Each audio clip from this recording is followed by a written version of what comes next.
Maggie told Ryder to run in a circle 2 times. As Ryder ran in circles, he turned into a giraffe. Ryder! What are we going to do now? I don't know. Maybe we could visit the great sorceress Griselda and ask for help. She'll know what to do. She'll help us make a potion or tell us a spell that can help Ryder be human again. What a great idea, Maggie! I know. Then Maggie thought of another good idea. Maybe we need to add 4 cups of toenail clippings and melt them down and add beans to the potion.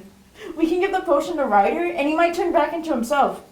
Or a good-looking dude. Okay, I think we all need a break, so let's take Ryder to the Reed Park Zoo. Perfect. He can eat some leaves there. Let's get some animal food and feed the Black Panther. What do they eat? Dr. Boomer said peanut butter and jelly sandwiches. What about the T-Rex? Can we feed him? The zookeeper said we can feed the tiger some meats. He'll turn into a popsicle. What a strange zoo. It looks like the snake is listening to music. And the hippo looks hungry and is smelling a pie. And the cow is mooing in the rain. Before the girls left the zoo, they ordered a pizza. They decided to add a slice to the potion, and it turned Ryder back into himself. To celebrate, they played Mario Party 8 for hours, and then Maggie and Adelie went back home to see their parents and went to sleep. The next day, they wanted to go back to Ryder's house to play more Mario Party 8, but he was not home. So instead, they went to Funtastics with their parents to play some games and go on the slides. When they got to Funtastics, a boy pushed the girls down because he wanted to play first. Maggie's leg got hurt, and Adelie was very upset because they couldn't play together. Adelie knew what she had to do: make a potion to heal her sister. They needed a half-cup eggnog, half-gallon of apple juice, and 4 cactus fruits.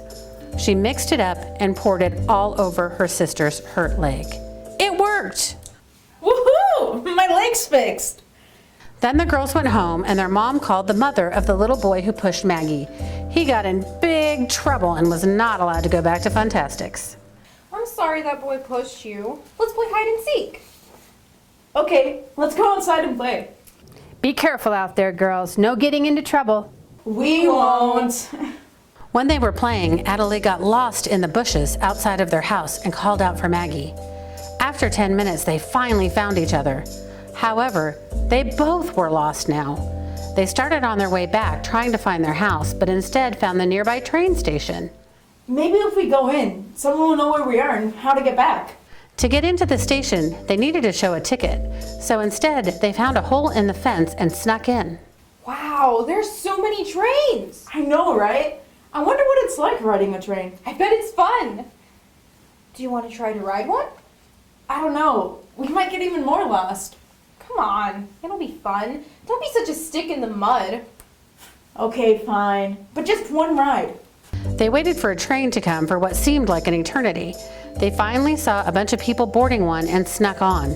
They found a seat in the back and then waited. When the train started to move, Maggie looked up and saw a sign that read, "This train is headed to the city of the North Pole." Wow, we're at the real North Pole. The girls got off the train and saw a sign welcoming them to the North Pole. The city was beautiful and awesome. Everything was covered in snow. Just then, something in the snow moved.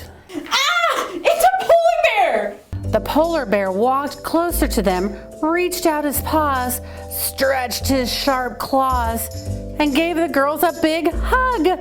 Hi, we're lost. Can you help us get home? I can't, but I know someone who can. Hop on my back and we're going to see Santa. Santa's house was a gingerbread and candy house.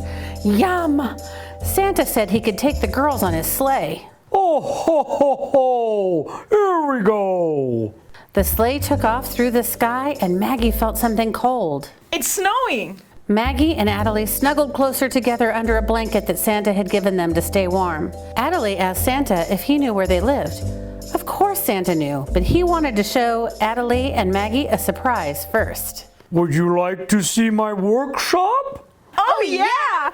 As Santa flew his sleigh and reindeer toward his workshop, Adelie and Maggie imagined all of the bright, shiny new toys they would see. They couldn't wait to meet Santa's helper elves. Maggie secretly wondered if Santa would let them choose a toy, even though it wasn't Christmas yet. The reindeer slowed down and landed. Both Adelie and Maggie were giggling.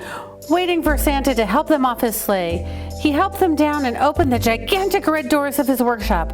It was buzzing with excitement. The girls stood wide-eyed as every toy they could possibly imagine sat on rows and rows of shelves. Santa's helper elves were busy building, banging, painting, and wrapping toys. Santa knew that Maggie and Natalie were hoping for a special toy, and he had something very special to give them.